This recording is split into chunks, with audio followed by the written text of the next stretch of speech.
What is up, guys? Welcome to Bare Metal Tech. I'm Shannon, and I'd like to thank you for joining us here as we take a look at the newest GPU from NVIDIA, the TU116 or the GTX 1660 Ti. Now, being a TU or Turing-based processor, we're used to these being RTX cards, so ray trace enabled, tensor cores, all that stuff moving down the stack. However, this is a GTX card. That means it is Turing without the RTX parts, without the RT cores, without the tensor cores. So there's been some big changes, and I just want you to understand we're going to start with the GPU for just like a minute or two, maybe, hopefully not too long. But I want to talk about, because this is a brand new GPU launch, I want to talk to you guys about the GPU before we dive into this card, the Gaming X from MSI. We will be diving into this shortly. This is basically not only about the MSI card, but about the new TU116 or the GTX 1660 Ti as a whole, because we'll likely be looking at more of these cards. But the very first one we're going to be covering is the MSI card, the Gaming X model. So with that being said, the TU116, I actually reshot this video multiple times because I kind of broke my own cardinal rule and started reading people's responses to like other content, or like even my own review, which will be linked down below at Bjorn3D. I'll put that in the description. So if you guys want to see like the full technical analysis along with some of the benchmarks and whatnot, you don't have to necessarily comb the video. You can actually go read it yourself. I will definitely put it down below. Now, there have been some misunderstandings. A lot of people think that the 1660 Ti is simply a 2060 GPU with the tensor and RT cores like hardware strapped off or lasered off or what have you. However, this is actually a completely different Turing GPU. This is the TU116 is not like a cut down of a previous version, and this can be told by multiple things. First of all, the transistor count. Second of all, the die size. So it's a completely different die. I have notes so that I can get all my information correct and I'm not guessing. Eventually, I'll actually set my laptop up here, but I'm doing stupid things with that right now. If you pay attention to my Instagram, that's becoming like apparently a Hackintosh because I thought that would be fun. But I digress. So, the TU106, which is the one that actually powered, by the way, I'll explain this later, but here's our 1660 Ti. This is our 2060 we've actually looked at recently. If you haven't seen the review on this, you can also check that out at Bjorn3D. I wrote that. I might even do a video on this one coming up soon because it's actually a pretty impressive card. But the TU106 is what powers an RTX 2060, which is the lowest end card or most mainstream card at this time that supports real-time ray tracing and the tensor cores, so DLSS technology, something the TU116 does not. So the 2060 has the TU106 GPU, which has a size of 445 millimeters squared, and it has 10.8 billion transistors. That's a lot of transistors packed onto that. We're going to go ahead and show a quick die shot so you can see what that looks like. Then we have this guy. This is a GTX 1660 Ti. Same RAM count, same 192-bit memory bus, but the GPU is much smaller. It's slightly larger than something you'd see like if you were delighting a coffee lake. Actually, yeah, about a little bigger than what you'd see on like delighting a coffee lake. But we'll go ahead and show a die shot going across on that real quick. And you can see the difference if we can put it side by side. The actual die size is much larger on the 2060 or the TU106. And that comes into comparison. The TU116 is 284 millimeters squared. So you go from 445 millimeters squared to 284 millimeters squared and 6.6 billion transistors on this. So you go from 10.8 billion transistors to 6.6 billion transistors. So this is functionally a completely different GPU. If you were to set these side by side and I happen to have, let's say I happen to have them both apart, you would see that they are much different dies. So this is not like you pull the GPU off this one, just, hardware strap off a few things so that you get an equivalent card just minus RTX and RTX features like the tensor cores and RT cores. That's not the case. For those of you that thought that, it would have been a cost-effective solution for them probably to do that.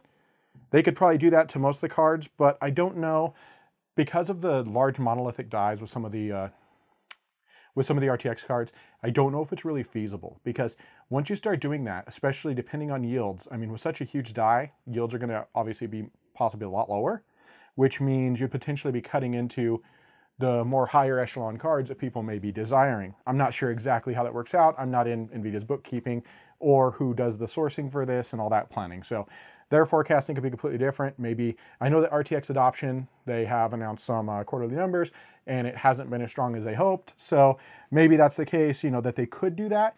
But as far as this card, it does not appear to be so, because when you cut things off of a GPU, it's still the same physical GPU size. It just doesn't have, you know, those features enabled. This is a completely different GPU size, so I would say that's a complete wash. Now we're going to talk real quick about the targeting of the 1660 Ti. 1660 Ti, according to NVIDIA, is targeted at those people that are running like 1060 level cards, or more importantly, 960 level cards, which 2/3 of the existing market, and I actually confirmed some of this information on the Steam hardware survey, which isn't the end-all tell-all, but it's a pretty good indicator, because I would say it's safe to bet that over 90 to 95% of gamers have a Steam account and probably have participated in this hardware survey.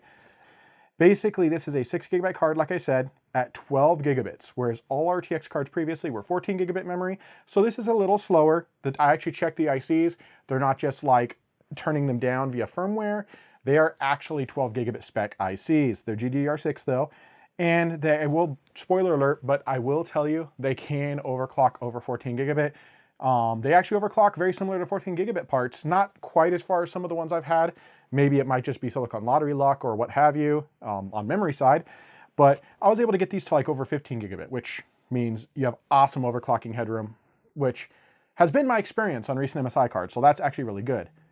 Out of the box, the GPU stock or reference spec, the reason I do like the air quotes on the reference spec is that NVIDIA did not make a Founders Edition card for the 1660 Ti. Instead, they relied on partner models, which I've seen before. They've had like launches where like, you know, we're not making a FE card, or back then like a reference card, what would be, you know, the standard like Foxconn built cards for NVIDIA.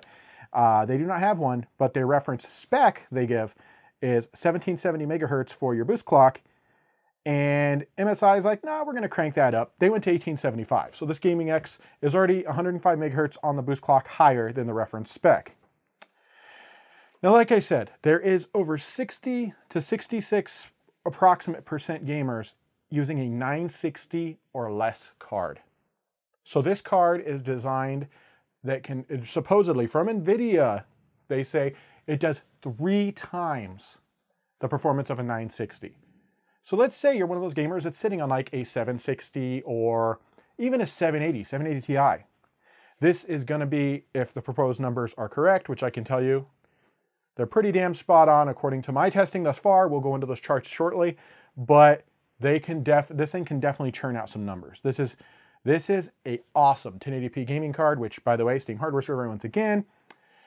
As much as I would love to believe everyone's gaming 4K or 3440 by 1440 ultra wide, most people are still gaming 1080p. So with that being said, if you're using an RTX 2080 Ti on a 1080p monitor, we covered this actually once again in my written article on RTX launch. If you have a 1080p monitor, don't buy a 2080 Ti. It doesn't make sense because you're going to bottleneck that thing. Even with like a 9900K, you can actually see it's having some bottleneck issues. It's not the optimal experience. It doesn't make sense. You're going to be spending a lot of money on something you probably shouldn't. So that being said, this is targeted at like, you know, the 120 hertz plus like competitive players. So games like PUBG, Apex Legends, COD Blackout, Fortnite. This is all from NVIDIA's document, by the way. I'm just kind of giving you guys the expectations that NVIDIA is setting for this card. This is saying that 1080p, 120 hertz at like high settings pretty much can be accomplished. And they did baseline this on an 8700K system, which is good because that's what I tested on. My main GPU test rig is 8700K, unless it's something like an RTX 2080 Ti or a special edition card where I'm testing a very specific game. In order to remove bottlenecks, I'll actually test it on a 9900K system, which does around 5.2 to 5.4 gigahertz, depending on how I want to set it up for keeping it from being throttled or keeping it from being being dragged down by the CPU or being bottlenecked. Now, this the TU116 does have 1536 CUDA cores. It does have a up to 1.5 times IPC or instructions per clock performance advantage, or 50% gain basically over like a Pascal 1060, for instance. And that is because they allow concurrent integer and float operations. Previous generations like Pascal, when you had an integer or an FP, like a float operation, when it's doing those, all you can do is, like, you don't see it, but the card has to wait. It does, like, it puts all of its instructions in queue.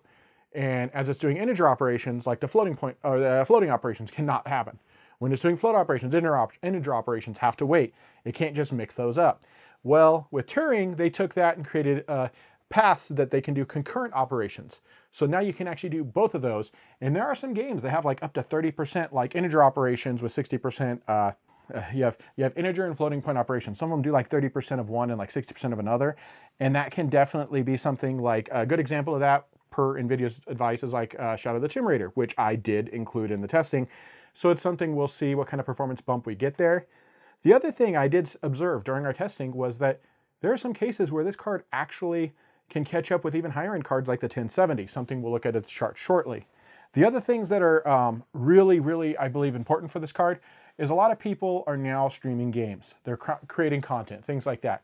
Well, the new NVENC encoder, the one we saw in 2080 Ti and all that, that basically is much more efficient versus like the standard software X264 for broadcasters, like with OBS, where it would be software based and it's running on the CPU. That can actually affect your game performance.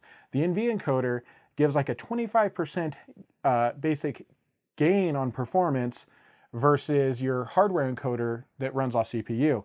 This is a hardware encoder built into the Turing GPU.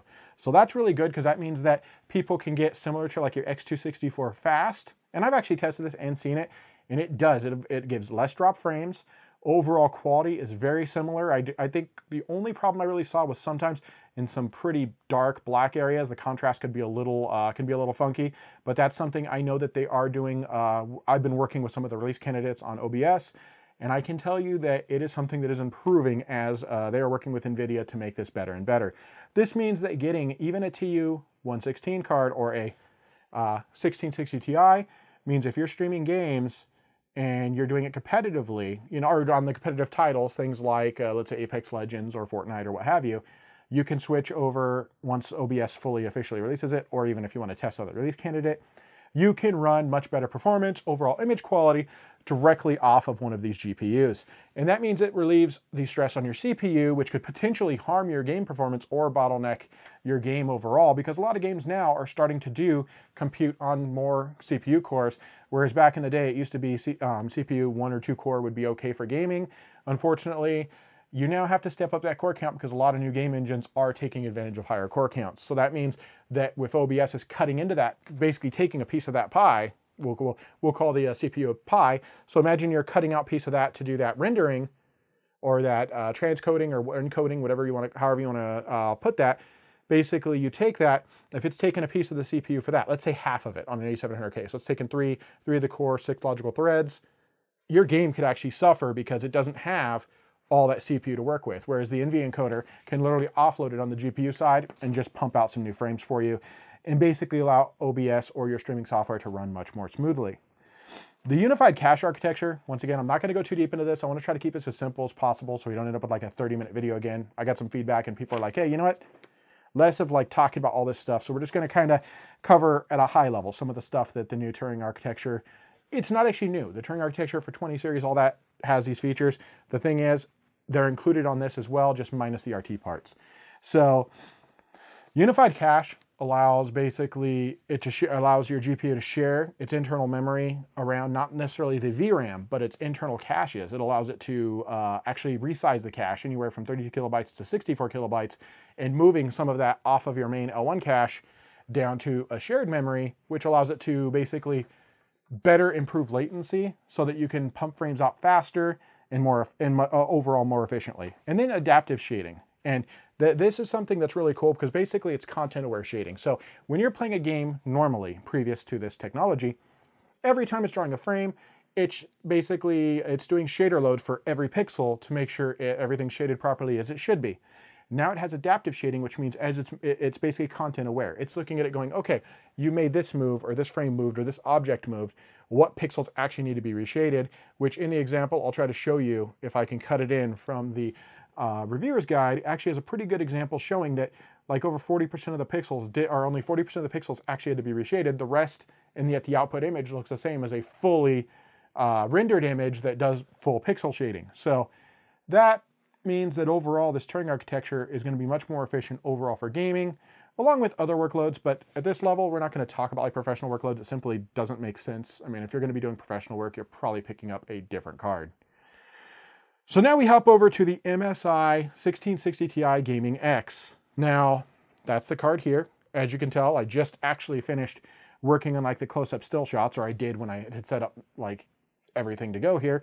And I figured, you know what, why not do the video with it naked? Because I have another card that represents it very well. This is the cooler from the 1660 Ti. Here is the, this is the 1660 Ti Gaming X.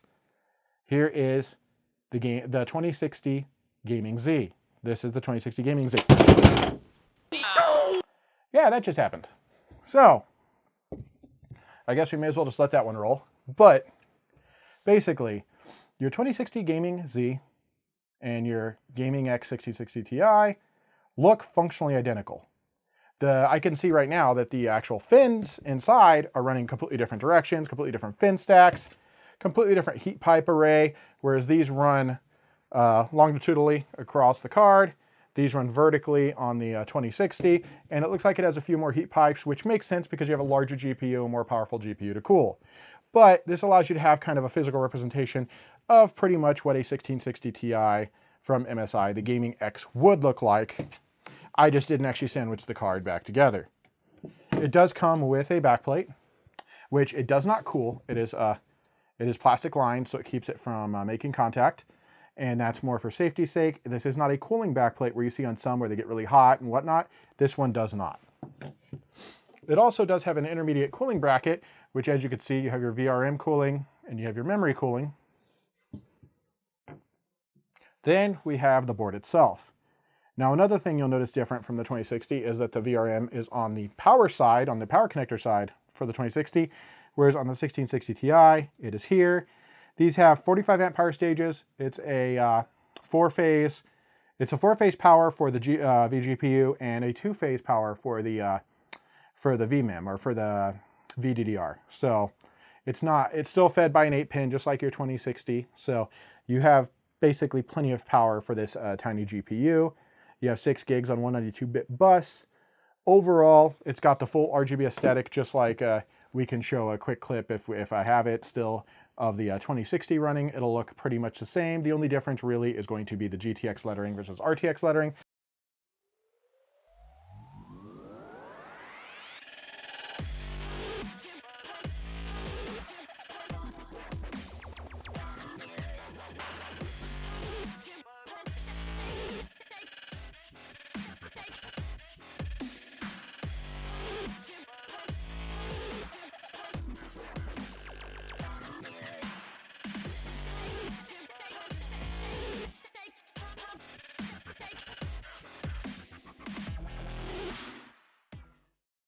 And the features you will have available, such as RTX or lack thereof.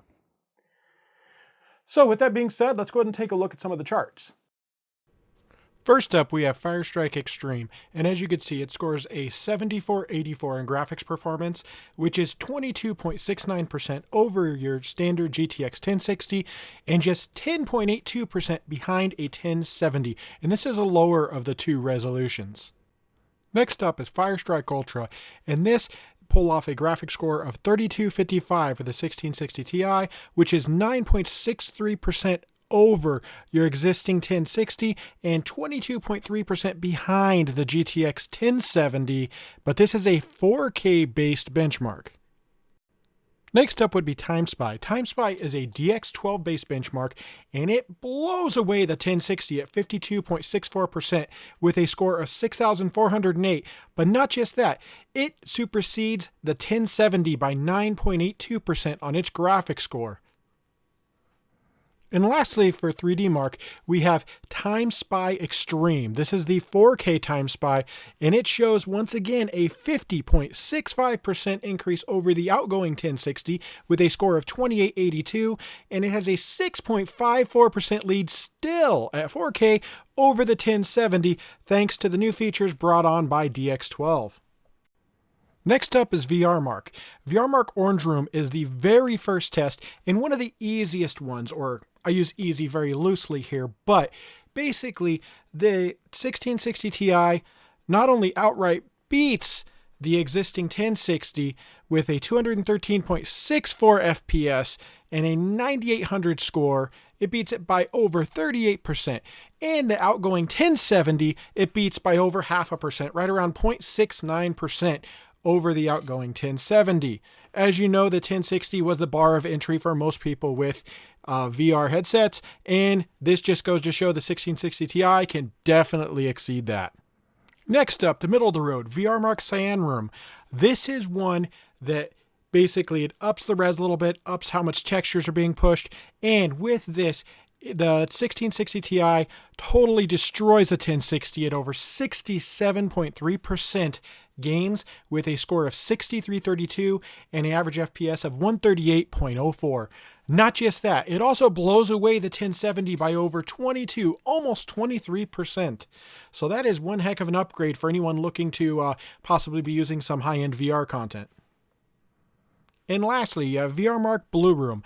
This one is like the torture test of VRmark, and the 1660 Ti passes with pretty flying colors. It pulls another 61.4% lead over the outgoing 1060, and still, even at this highest setting, it pulls a 14.72% increase over an existing 1070. So pretty much this card will do anything your 1070 or 1060 could do, but better in regards to VR.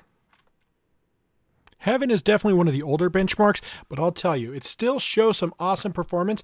Being much older, it still pulls over a 23%, almost 24% gain over what you would expect from a 1060 card. It does lose by about 14% to the 1070 because unfortunately Heaven is not new enough to be able to take advantage of some of the new features of the new Turing architecture.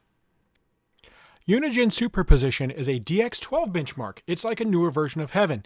This thing allows some really awesome performance, jumping that advantage up to 50% over the 1060 and only losing ground to the 1070 to the tune of about 5 to 6%. So that's a huge jump for synthetic benchmarks. Now let's take a look at a few games.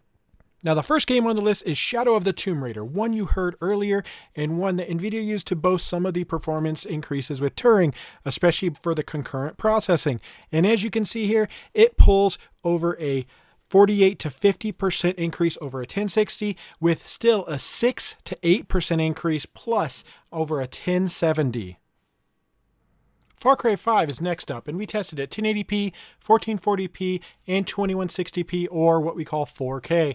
Now, it held a pretty solid line of anywhere from 37 up to 42% increases over the 1060 with the 1660 Ti, but the real impressive part was once again it held its ground with the 1070, pulling anywhere from a 2% gain at 1080p to about 1.5% at 1440, and basically came out as a wash or even in lockstep with the 1070 at 4K.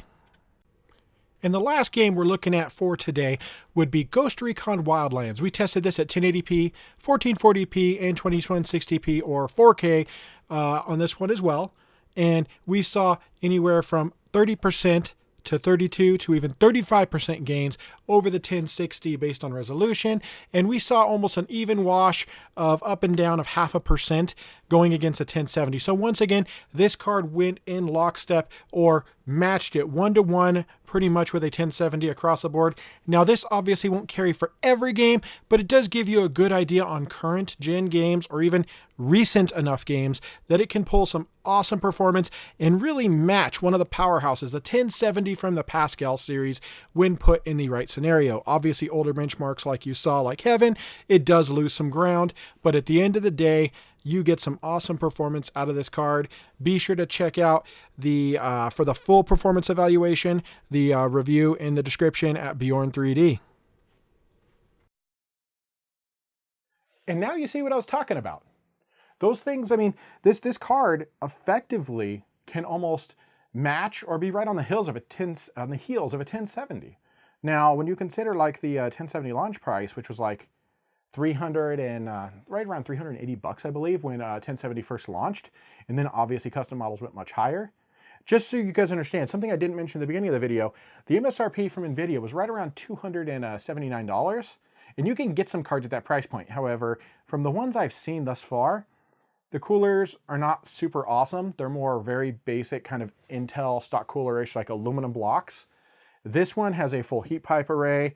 It actually uses zero frozer, so any of your normal everyday operation, just messing around, maybe even light gaming, the fans will never even kick on. When I put this thing under a synthetic stress test for the GPU, it took almost 2 minutes for the GPU to get up to 60C where the fans kicked on, and then it hung right around there. It hung right around like 61 to 64C, like max. Even with overclock, this thing like barely breached like in the 65-degree area.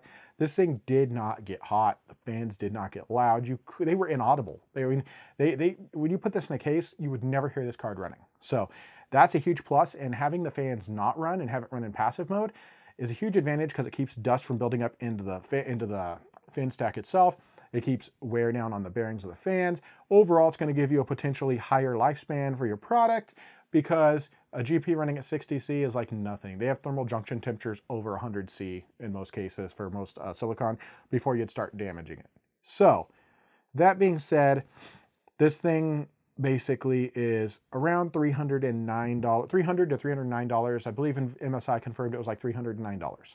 So that being said, figure just a little over 300 bucks, which does come just a little short of the 2060. As you will see, this thing holds its own pretty well with the 2060, but just be aware that for 20, 30 bucks more, you get the RTX features. I'm not sure how much that would mean to you, especially at this level of card. It really comes down to your personal preference. But if you're going to be 1080p gaming, the 1660 Ti is an awesome performer. And something I actually mentioned in my written review article that I'm going to confront right now is the 2060. When I had closed on that review, I basically said NVIDIA effectively killed Pascal. There was no point in even looking at a Pascal card anymore with the 2060 launching. Its performance level was there, new features, all that stuff. It didn't make sense anymore. Well, if they killed it with the 2060, they just drove the final nail in the coffin with the 1660 Ti. That's my opinion. Obviously, some of you may vary. I know there's a lot of hate out there for new card launches, any new product launch it seems like recently.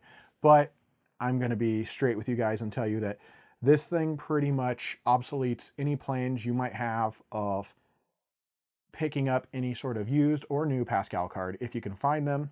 If you find it used, I guess if you get the deal of a century, maybe you might be able to justify it. Otherwise, you have a new GPU, new features. It doesn't make sense. I mean, Pascal is effectively... No! This card's just gonna... Cards just fall around here, apparently. You just stay there, which is good boy.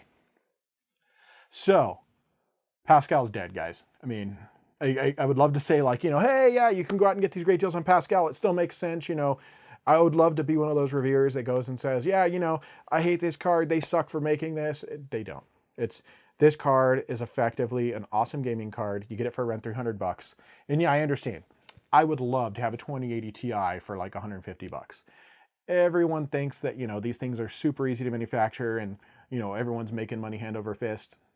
I've worked in that side of the industry. I've worked in manufacturing. I understand how it works. That's why maybe I'm a little more understanding on some of this stuff. The 1660 Ti, if you're gaming at 1080p, I really don't see a better option at this point. All I can say is compared to previous Pascal, there really is no point. And I'm going to do the thing that's probably no point as well and stand this card back up so it can fall again, because I know that'll probably happen. So, basically, guys, if you're gaming at 1080p, you're looking for an awesome upgrade, especially if you're running something like a 960 or older, or let's say you have a friend that's looking to upgrade or build his first gaming PC, and you're not looking to break the bank. For around 300 bucks, you can get the Gaming X from MSI, the 1660 Ti Gaming X. It's an awesome card. I cannot say enough about how good this thing runs.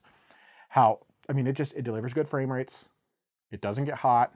It does not pull a lot of power. It just works. It overclocks very well. The 1660 Ti is one hell of a good option. And guys, I'd really like to thank you. I know that I'm a little late with this video. I'm kind of glad I am. It allowed me to rethink some things and actually reshoot this today. Today is Saturday, so it actually launched like over a day ago. I was actually going to have my video up yesterday. And then I started seeing some information out there, and I kind of wanted to clear some of it up. This is not like a Pascal rehash card. This is not like existing RTX GPU that they just lopped off specific parts or lasered them off. This is a new GPU, no RTX tech, no tensor cores, no RT cores. It basically has the ability to run FP16 at double the speed. Basically, it allows overall faster performance for a lot of newer games. And you know, guys, I know you have a lot of options for your tech content. I really appreciate you taking a look at mine. If you like this one, give it a thumbs up. If you don't, you know what to do. Give it a thumbs down. But the only thing I ask is if you thumbs down it, let me know why in the comments so that I can converse with you, figure out what we can do to make better content that you guys will enjoy. And I really hope you guys have a great day, great weekend. Whenever you're watching this, if you're at work, you know what, make sure to get your work done. I don't want you to get in trouble. Otherwise, guys, you guys have a great day. And I really look forward to some new content we've got coming here soon. I know it's been a while since I've shot a video, about a week. I have a lot of cool testing going on, a lot of cool stuff coming up. So stay tuned. Click that little bell if you want to see everything new coming out as soon as it comes out. And if you're not subscribed, if that button's red, do me a favor, turn it gray so that we can have some more cool content coming directly to your feed. And hopefully you guys can give me some ideas on stuff you want to see so that I can create some cool new videos. As long as it sounds fun for me, you know I'm going to do it. Take care, guys, and have a good day. Thanks again. If you like what you see here and you want to get the newest content from Bare Metal Tech right away, be sure to subscribe, tick the bell, go to our Instagram, Twitter, Facebook, give those a like, join the community so that you will see not only the newest content going up, but also some behind the scenes as we release pictures of new stuff or even some behind the scenes small video clips showing some of the bloopers, fun stuff we do here, along with the newest stuff we are playing with that'll be coming out in videos soon.